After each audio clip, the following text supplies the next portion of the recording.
다 함께 사도행전 하심으로 우리 신앙 고백하겠습니다. 나는 전능하신 아버지 하나님 천지의 창조주를 믿습니다. 나는 그의 유일하신 아들 우리 주 예수 그리스도를 믿습니다. 그는 성령으로 잉태되어 동정녀 마리아에게서 나시고 본디오 빌라도에게 고난을 받아 십자가에 못 박혀 죽으시고 장사된 지 사흘 만에 죽은 자 가운데서 다시 살아나셨으며 하늘에 오르셔 전능하신 아버지 하나님 우편에 앉아 계시다가 거기로부터 살아있는 자와 죽은 자를 심판하러 오십니다. 나는 성령을 믿으며 거룩한 공교회와 성도의 교제와 죄를 용서받는 것과 몸의 부활과 영생을 믿습니다. 아멘. 찬송가 254장, 새 찬송가 254장, 예전 찬송가는 186장입니다. 새 찬송가 254장, 예전 찬송가 186장 함께 찬양합니다.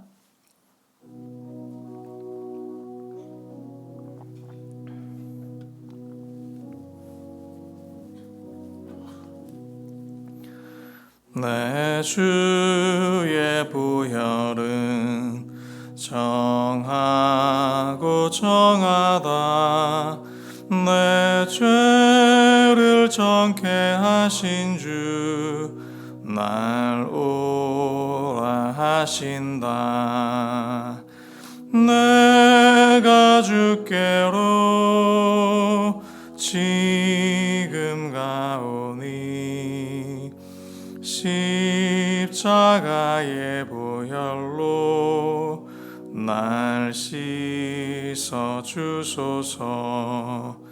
약하고 주해도 주께로 나가며 힘 주시고 내 주함을 곧 씻어 주시네.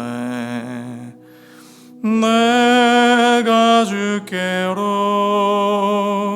지금 가오니 십자가의 보혈로 날 씻어 주소서. 날 오라 하심은 온전한 믿음과 또 사랑함과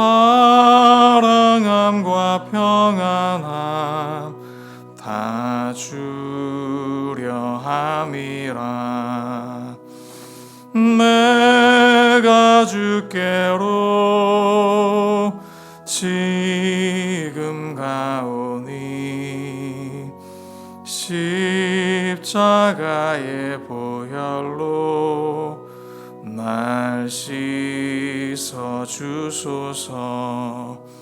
큰 죄인 복받아 살 길을 얻었네. 한없이 넓고 큰 은혜 베풀어 주소서. 내가 주께로 지금 가오니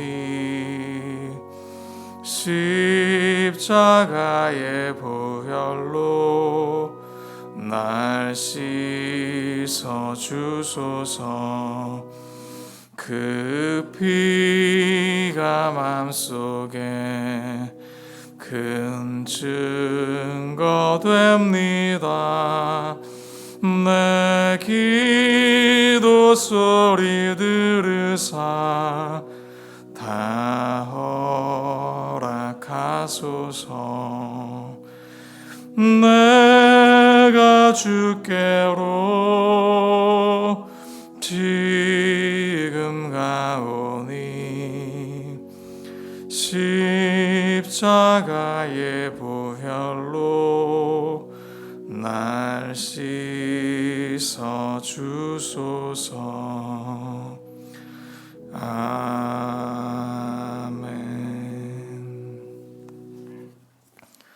오늘 우리에게 주시는 말씀 레위기 10장 말씀입니다. 구약성경 159면 레위기 10장입니다.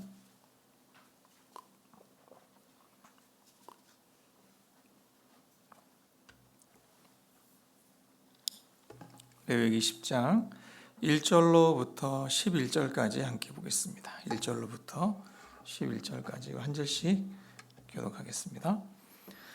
아론의 아들 나답과 아비후가 각기 향로를 가져다가 여호와께서 명령하시지 아니하신 다른 불을 담아 여호와 앞에 분향하였더니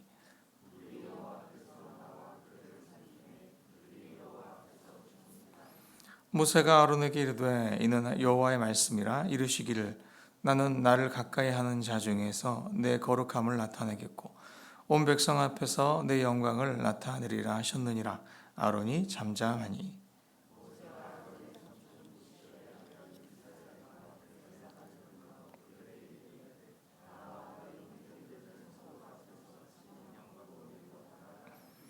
그들이 나와 모세가 말한 대로 그들을 옷 입은 채 진영 밖으로 메어내니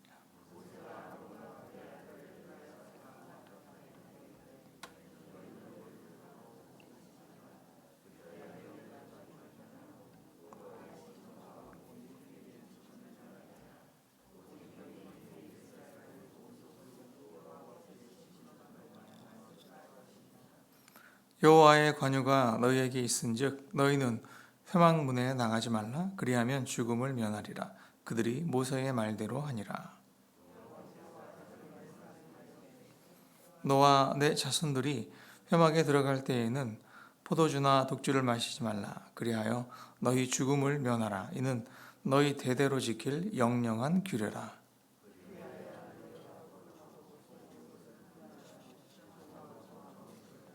함께 봅니다. 또 나 여호와가 모세를 통하여 모든 규례를 이스라엘 자손에게 가르치리라. 아멘. 이들은 원사님 주님 앞에 1,000번의 예물 드리셨습니다. 귀한 예물 위에 주님의 복이 함께 하실 줄 믿습니다. 오늘은 레위기 10장 말씀을 중심으로 교만하지 말라라는 제목으로 하나님 말씀의 은혜를 함께 나누겠습니다. 10장 사건, 우리가 좀 전에 읽은 이 사건은 레위기에 나타나는 유일한 비극적인 사건입니다. 이스라엘 민족이 이제 출애굽 이후에 광야 생활, 신명기, 민수기, 출애굽기, 또 레위기 이런 모세오경 중에 창세기 이후에 출애굽 이후에 이제 가나안 입성 전까지 상황을 그린 네 성경 중에서 여러 이제 다양한 어떤 실수의 이야기들 또 하나님께 심판받은 이야기들이 많이 등장하는데요. 레위기에서는 특별히 10장에서만 그 중에 일부가 나타나고 있는데요. 함께 봤듯이 결국 이제 나답과 아비후는 아론의 네 아들 중에 첫째 아들과 둘째 아들이죠. 엘르아살과 이다멜까지 해서 총 4명의 아들이 있습니다. 그 중에 첫째와 둘째 아들이 이제 하나님의 거룩함을 침해해서 결국 심판의 형벌을 받는 그런 사건을 보여주고 있습니다. 우리가 이 말씀을 볼 때 참 하나님의 거룩함이라고 하는 것, 우리가 은혜의 시대, 신약의 은혜의 시대를 살고 있기에 잘 인지하기가 쉽지 않은 그런 특별한 정말 거룩함에 대한 개념인데, 이 구약에서 보여주는 하나님의 거룩함의 개념이 얼마나 참 때로는 무섭기도 하고 정말 우리가 신중해야 한다는 사실을 또 볼 수가 있는 내용인데요. 나답과 아비후는 굉장한 특별한 은혜를 받은 사람들이었죠. 우리가 출애굽기 24장에 보면 하나님께서 이스라엘 민족을 찾아 내려오시고 하나님의 임재를 이스라엘 사람들이 보게 됩니다. 아무에게나 보게 하신 건 아니고 아론과 나답과 아비후 그리고 이스라엘 70인 장로들을 불러다가 하나님께서 자신의 영광을 이제 계시해 주시죠.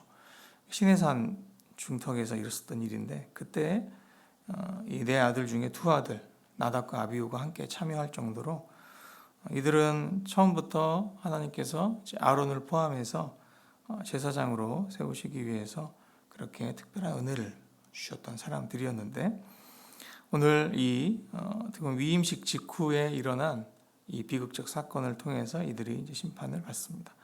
우리가 생각할 때 요새의 이제 글쎄요, 현대적 개념으로 봤을 때 단순히 불을 조금 다른 불을 사용했다고, 다른 불을 사용해서 향을 피웠다고 어떻게 사람이 죽을 수가 있나 하는 그런 생각할 수도 있을 겁니다. 반대로 하나님이 왜 그 정도 용납하지 못하시고 죽이시는 건가 라고 이렇게 생각할 수도 있죠.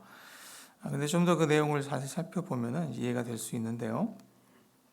일단은 이들이 일단 죽을 때 그 과정을 설명할 때 보면 2절에 보시면 불이 여호와 앞에서 나와 이렇게 써 있죠. 불이 여호와 앞에서 나와. 여호와 앞에서라고 하는 단어를 주의 깊게 우리가 봐야 되는데, 구약 성경에서 여호와 앞에서라고 할 때에는 특별히 이제 성막 혹은 이 회막 그리고 성소 안에 쓰이게 되면 이것은 이제 지성소 안에 법궤를 의미합니다. 법궤. 그래서 여호와 앞에서라고 하는 표현은 이제 법궤의 그 상황, 속죄소 시운자라고 하는 하나님의 영광이 머물러 있다고 하는 법궤를 의미한다고 보시면 돼요. 그래서 즉 법궤 위에 있던 여호와의 불이 나와서 이들을 심판한 것인데요. 그렇게 보면은 이들이 침해한 영광이라고 하는 것이 무엇인가 하는 것을 짐작할 수가 있죠. 즉 이제 이들은 그 향단에서 향을 가지고 지성소를 침해한 것입니다. 그래서 여호와 앞에서 불이 나온 것이고요. 그 불은 어떤 불인가? 자, 이제 우리가 어제 9장 24절에도 여호와의 불이라고 하는 것이 있었죠. 그때 역시 이제 같은 불이 9장에서는 심판의 불이 되었고 9장에서는 영광의 불이 되었고 10장에서는 심판의 불이 되는 것인데요. 그 여호와의 불은 우리가 생각하는 불과는 조금 다른 불이라고 우리가 보는 게 맞겠습니다. 왜냐하면 원래 일반적인 어떤 물리적 현상인 불이라고 하면 태우는 것이잖아요. 모든 것을 태우게 되죠. 어제 이제 9장에서 봤듯이 그 불의 효능이 재물을 태우는 것으로 나타났었죠. 그런데 10장에서 보면 그 심판의 불은 조금 다르게 나타납니다. 왜냐하면 5절에 보시면 그들을 옷 입은 채 진영 밖으로 메어냈다 이렇게 되어 있습니다. 그러니까 나답과 아비후가 지금 이제 지성소에 들어감으로 심판을 받아 죽었는데 그들의 옷은 불타지 않은 것이죠. 옷은 손상을 당하지 않은 상태였습니다. 그래서 이 불이 우리가 생각하는 불하고는 조금 다르구나. 그들을 심판한 불은 조금 다른 형태의 불이었음을 짐작을 할 수가 있습니다. 그렇다고 보면은 이제 이들에게 임한 심판은 이렇게 해석하시는 게 이제 맞는데, 자 이제 요즘 우리가 이제 코로나 바이러스 때문에 굉장히 고생을 하잖아요. 근데 이 바이러스가 어떻게 죽느냐 하면은 여러 다양한 이제 그 방법이 가능한데 그 중에 하나가 자외선에 노출되면 죽죠. 햇볕이 쨍쨍 비칠 때 바이러스가 노출이 되면 사멸합니다. 소멸하죠.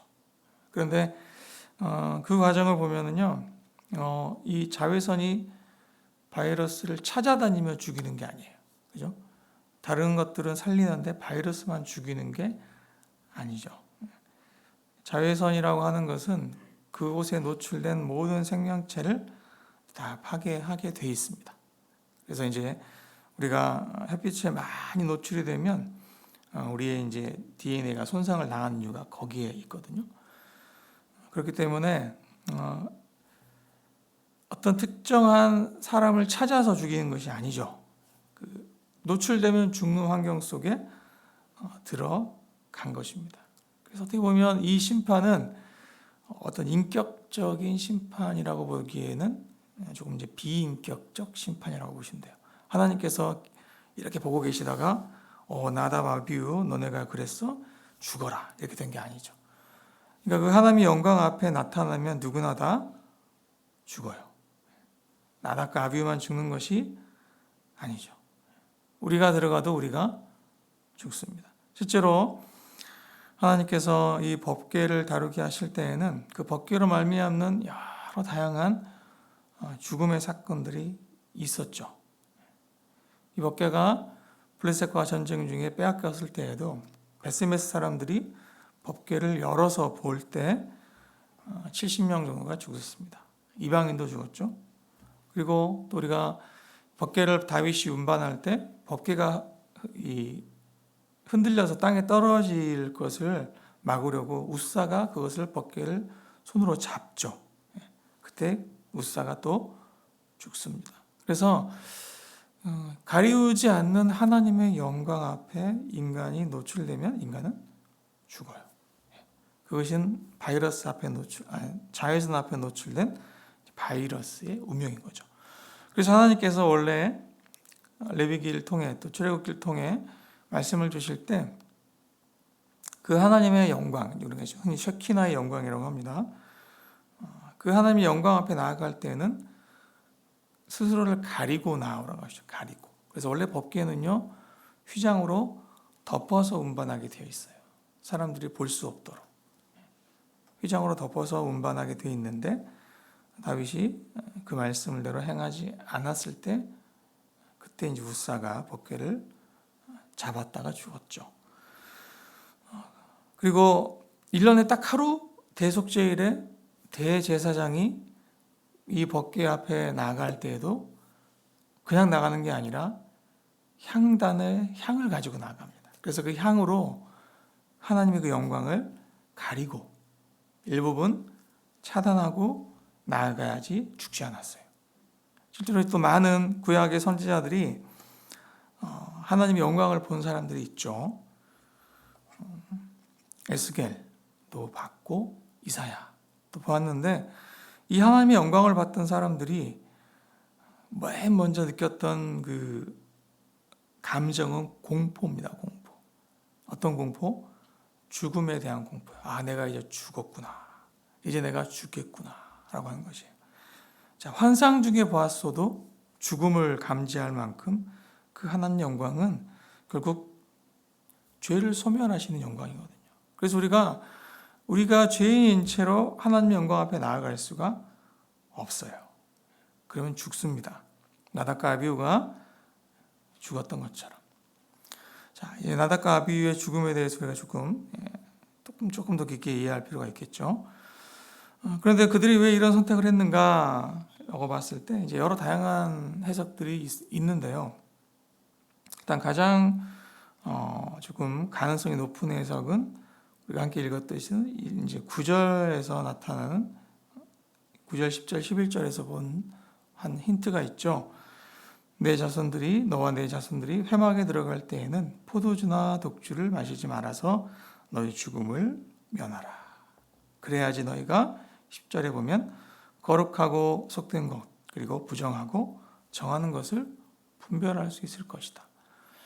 아마도 나답과 아비후가 이제 만취 상태였을 것으로 보는 견해가 있습니다. 성경은 그들이 취했기 때문에 부주의하게 다른 불을 가지고 지성소에 들어갔다라고 명확하게 설명하지 않으시지만 아마도 이 사건 이후에 바로 주어진 하나님의 말씀을 우리가 연결해서 보면 그러지 않았을까라고 추측하는 것이 가능할 것입니다. 물론 이제 추측일 뿐이죠. 자, 그리고 그들이 그렇게 했던 구체적인 어떤 그들의 근본 동기는 무엇이었을까를 좀 더 살펴보자는 거죠. 자, 이제 이 사건이 일어난 시점은 명확하게 설명되지는 않아요. 우리가 이제 9장은 위임식이 맞춰진 바로 다음 날이라고 분명히 설명을 했잖아요. 제8일에 7일까지 위임식하고 8일째에 공적 제사가 드려졌다. 그리고 그날 하나님의 영광이 임했다. 라고 설명하지만 10장은 이날은 그 다음 날이라 혹은 그날이다. 이렇게 설명하지 않습니다. 그래서 언제인지는 알지는 정확하게 알 수는 없습니다. 그런데 이제 역시 같은 날로 보는 해석이 굉장히 많아요. 같은 날 일어난 일이다. 이로 보는 해석도 굉장히 많은데 그렇지 않다고 보는 해석도 이제 있습니다. 아무튼 시간이 바로 이어진 것이든 아니면 조금 시간이 이제 흘렀다고 우리가 볼 수도 있는데 근데 흘렀다고 해봤자 몇 년이 흐른 건 아닙니다. 최장 한 20일 정도 흘렀을 가능성이 있어요. 자, 그때에 이 나답과 아비후가 오늘 설교의 제목이 이제 교만하지 말라인데 그들의 마음 가운데 이제 교만함이 생긴 것이죠. 어떤 것이냐면 제사장과 대제사장이 같은 날 위임식을 했습니다. 그들의 아버지 아론과 그 네 아들이 함께 위임식을 했죠. 같이 위임된 겁니다. 같이. 그리고 그 중에서 특별히 나답과 아비후는 우리가 봤듯이 출애굽기 24장에 그 하나님의 은혜를 누린 것처럼 조금 더 다른 두 아들보다 네 아들 중에서 더 하나님의 특별한 은혜를 받은 사람들이었어요. 어떻게 보면 하나님께 조금 더 가까이 나아갔던 사람이라고 보시는 게 맞죠. 그랬을 때 그의 아버지 아론이 지성소 앞까지 어제 보면 나아갔다 왔잖아요. 하나님의 임재를 모세와 함께 보고 왔죠. 그래서 이제 모세는 수시로 지성소까지 갑니다. 하나님께서 그것이 모세에게 주신 특별한 은혜죠. 시내산에서도 하나님 영광을 그대로 보았고 성막이 건축된 이후에도 모세는 항상 지성소까지 드나들어요. 모세는 하나님의 어떤 특별한 은혜를 받은 사람이었죠. 그에 반해서 이제 아론이 어제라고 하기는 좀 그렇습니다만 8일째 하나님의 임재 앞에 모세와 함께 나아갔고 모세가 나아갔기에 같이 나아간 것이죠. 그리고 나와서 이제 하나님의 영광이 불이 쫙 나타나서 제물을 태우고 그런 하나님의 강력한 임재를 경험을 이 나답과 아비후와 엘르아사가 이다말이 했죠. 그러면서 나답과 아비후 마음속에 우리도 할 수 있지 않을까? 우리도 나갈 수 있지 않을까라고 하는 생각이 들어왔을 가능성이 굉장히 높아요. 우리라고 왜 못하는가?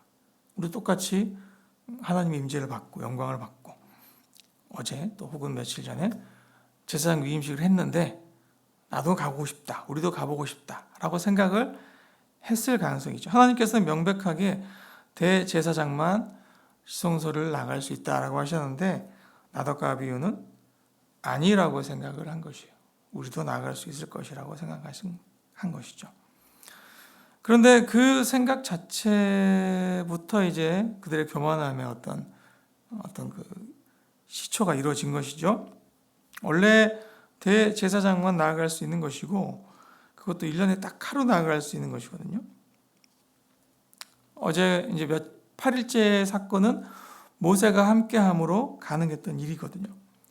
모세 없이는 그렇게 할 수 없는 것입니다. 아론 혼자서는 대속죄일밖에 나갈 수가 없어요. 역시 동일하게 되는 것이죠. 그런데 나답과 아비후가 그들의 교만함 속에서 혹은 이제 그걸 가능하게 했던 술을 마셔서 취하게 했던 분별함을 잃어버린 그런 상황 속에서 이제 지성소까지 나아가게 되죠. 그래서 하나님의 거룩의 영역을 침해하게 됐죠. 그렇게 했을 때 그들이 하나님이 주신 그 명령, 하나님께서 분명히 주신 그 명령까지도 다 어기는 것이에요. 1절에 보면 각기 향로를 가져왔다라고. 각기 향로. 하나님께서 만드신 향로가 아니라 그러니까 정상적으로 이 제2에 쓰여지도록 이스라엘 민족들이 함께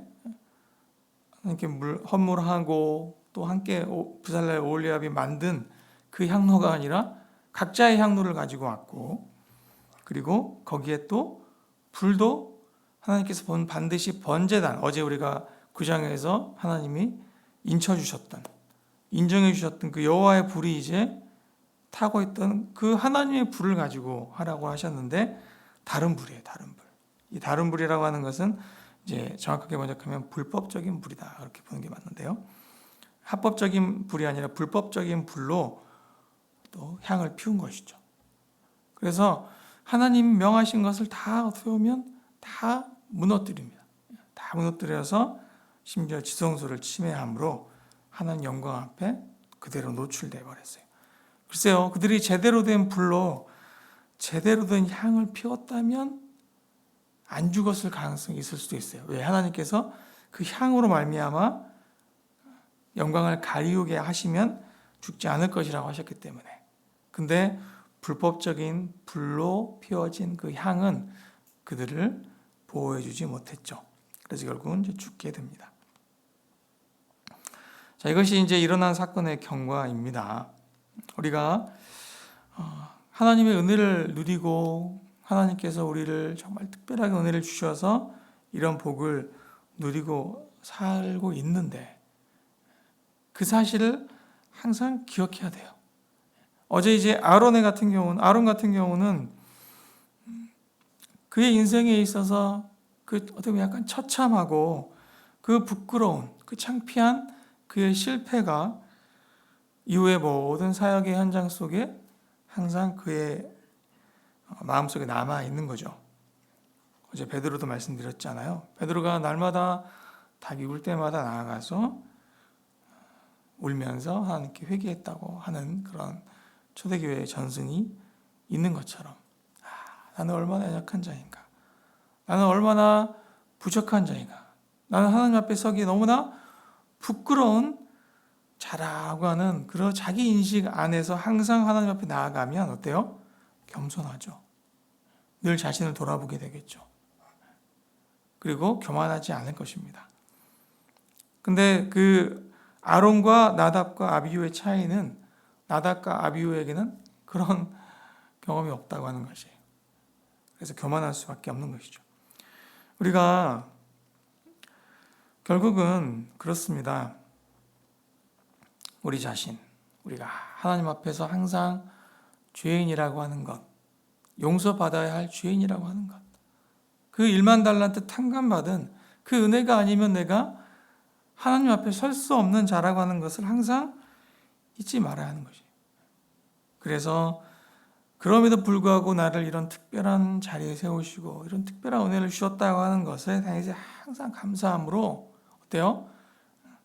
하나님 앞에 넘지 말아야 할 선을 내가 늘 지키며 살아가는 그런 마음의 태도가 필요한 것이죠. 방심하면 안 되는 거예요. 방심하면. 다윗도 그런 실패의 순간을 우리에게 보여주잖아요. 그가 전쟁에서 목숨을 걸고 싸울 때에는 항상 하나님을 의지했는데 전쟁이 다 끝난 다음에 그 나라에 이제 평안이 찾아왔을 때 그 누구도 그의 왕권을 위태롭게 할 그런 사건이 이제 사라졌을 때 그가 실패하죠. 엄청난 범죄를 저지르는 것을 우리가 봅니다. 오늘도 우리가 하나님 은혜 아니면 살 수 없다고 하는 것을 항상 가슴 깊이 새겨야 하는 것이에요. 오늘 이 10장 사건에서 우리가 하나님 마음을 이렇게 살짝 들여다볼 수 있는 구절이 있는데요. 3절이에요. 3절. 3절 중간에 보시면 하나님께서 친히 말씀하신 내용이 나타나 있는데 3절 같이 한번 읽습니다. 3절, 10장 3절 시작.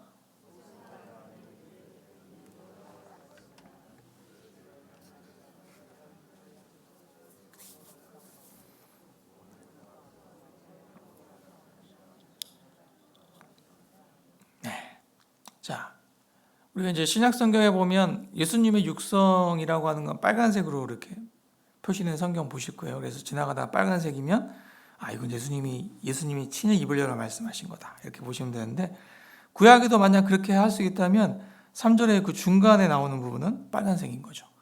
나는부터. 나는 나를 가까이 하는 자 중에서 내 거룩함을 나타나겠고 온 백성 앞에서 내 영광을 나타내리라.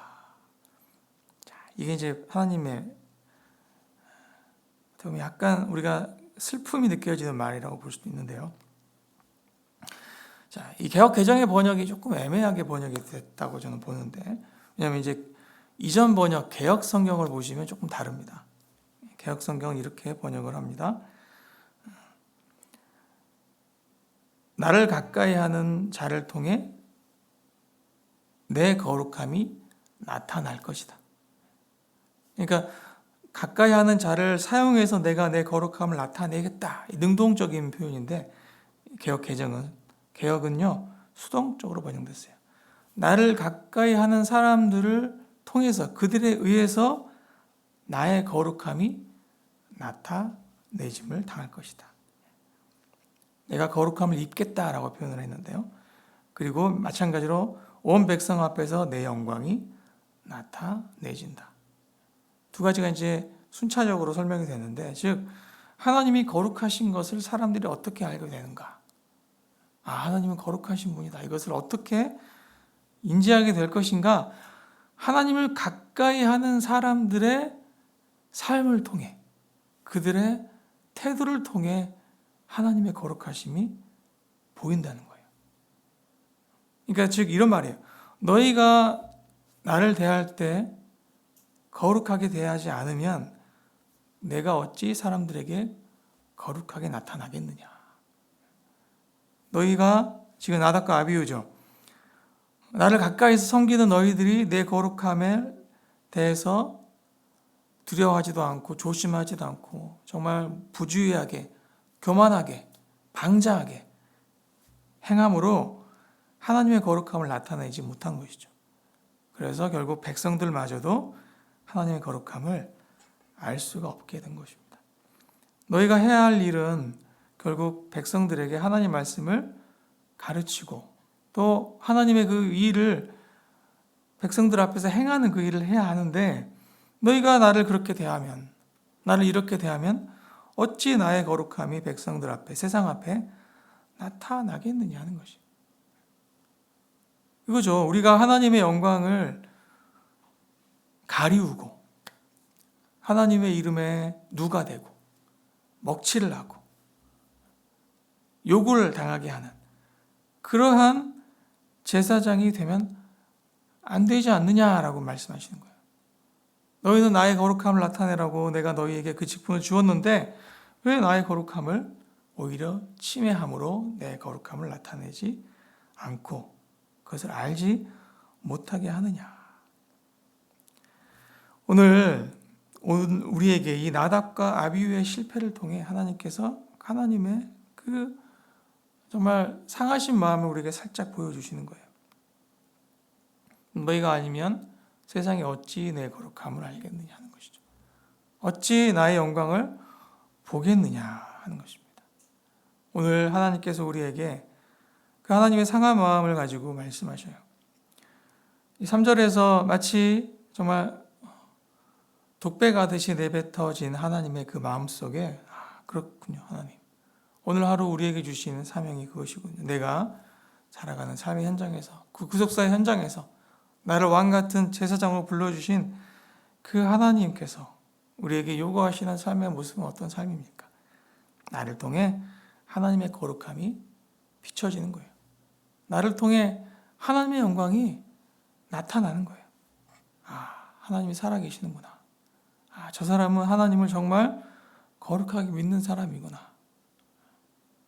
오히려 하나님의 영광을 침해하고 그것을 가리우고 드러나지 않게 하고 오히려 하나님의 이름이 욕되게 하는 삶을 살면 안 되겠죠. 그럴 때 그들은 처참한 실패를, 심판을 경험하게 되는 것입니다. 오늘 하나님께서 우리를 특별한 하나님의 신분으로 또 세우십니다. 우리에게 왕의 신분을 주시고 또 우리에게 제사장의 신분을 주십니다. 내가 서 있는 그 자리에서 나에게 그러한 삶을 살라고 하십니다. 하나님, 그렇습니다. 저희로 오늘 그런 것으로 보내시고 그곳에 우리에게 그 직분을 맡겨주신 하나님, 저희가 겸손히 주님 앞에 행할 때에 우리의 삶을 통해 하나님의 거룩함이 나타나시고 우리의 삶을 통해 하나님의 영광이 나타나시는 그런 삶이 되게 해 주옵소서. 그런 말씀에 또 고백으로 결단으로 주님 앞에 나아가시는 우리 모두가 되시기를 주님의 이름으로 간절히 부탁을 드립니다. 이렇게 기도하겠습니다. 하나님, 나를 가까이 하는 자를 통해 내가 거룩함을 입겠고 온 백성들 앞에 내가 영광을 얻으리라 말씀하셨습니다. 하나님, 오늘도 예수 그리스도의 그 십자가의 그 보혈을 말미암아 저희가 주님의 임재 앞에 나아갑니다. 지성소 앞에 나아갑니다. 주님과 함께 동행하는, 주님과 동역하는 삶을 삽니다. 오늘 하루 우리를 그렇게 세우시고 또 그런 직분을 우리에게 맡겨주셨습니다. 가정에서 또 일터에서 또 살아가는 모든 삶의 자리에서 우리의 발걸음을 통해 우리의 손짓 하나를 통해 우리 입술의 또한 언어와 우리의 모든 삶을 통해서 주님의 거룩함이 나타나시고 주님의 영광이 세상 가운데 비춰주시는 오늘 그러한 한날이 될 수 있도록 주님 도와주시고 인도하시고 함께하여 주시옵소서. 내가 너희를 그렇게 세운다라고 하십니다. 그 직임을 감당하도록 우리에게 하나님의 공급하심으로 부족함이 없게 채우시겠다고 하십니다. 오늘도 왕같은 제사장의 삶을 결단하며 나아가오니 주님 도와주시고 인도하여 주시옵소서. 예수님의 이름으로 기도드립니다. 아멘.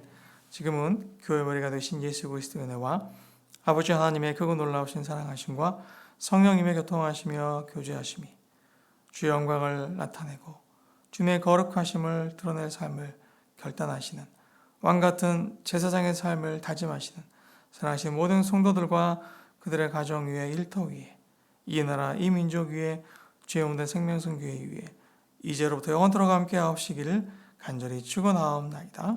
아멘. 말씀 기억하시면서 결단하시면서 함께 기도하며 나아갑니다. 주님 이름 3번 부르고 함께 기도하며 하루를 시작하겠습니다. 주여 주여 주여.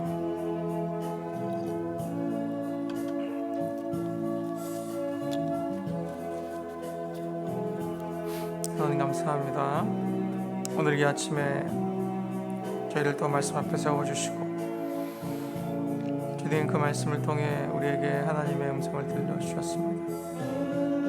나답과 아비후가 하나님 교만함 가운데 하나님의 명하시는 것을 지키지 아니하고 또 하나님 이 신중하고 주의 깊게 행해야 될 제사를 그저 한낱 세상 일처럼 여기며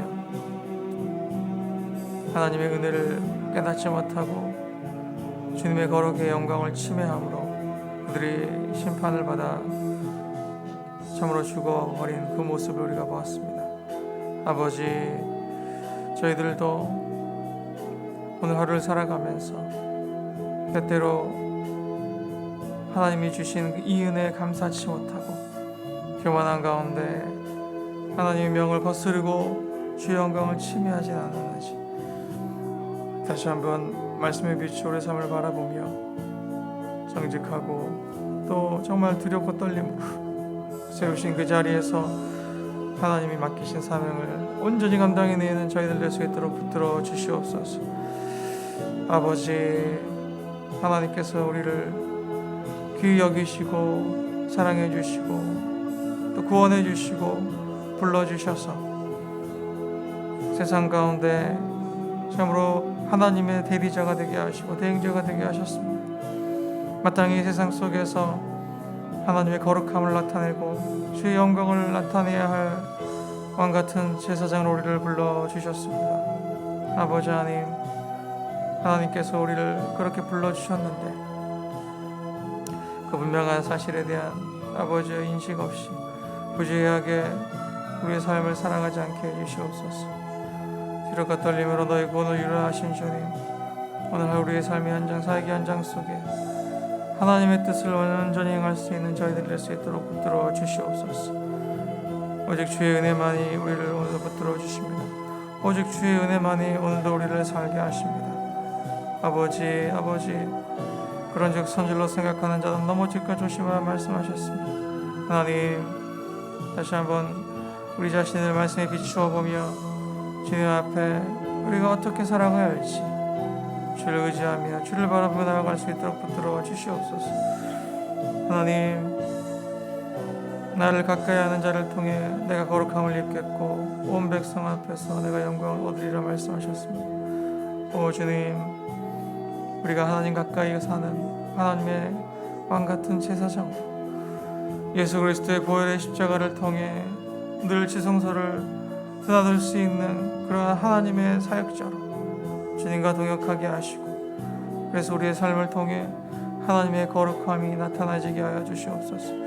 주의 영광이 나타나지게 하여 주시옵소서. 주님, 오늘도 우리의 모든 삶의 자리 가운데 우리가 향하는 그 작은 섬김 하나, 주님, 작은 말 하나를 통해 작은 손짓, 작은 몸짓 하나를 통해 주님, 세상이 주의 거룩함을 보게 하여 주시옵소서.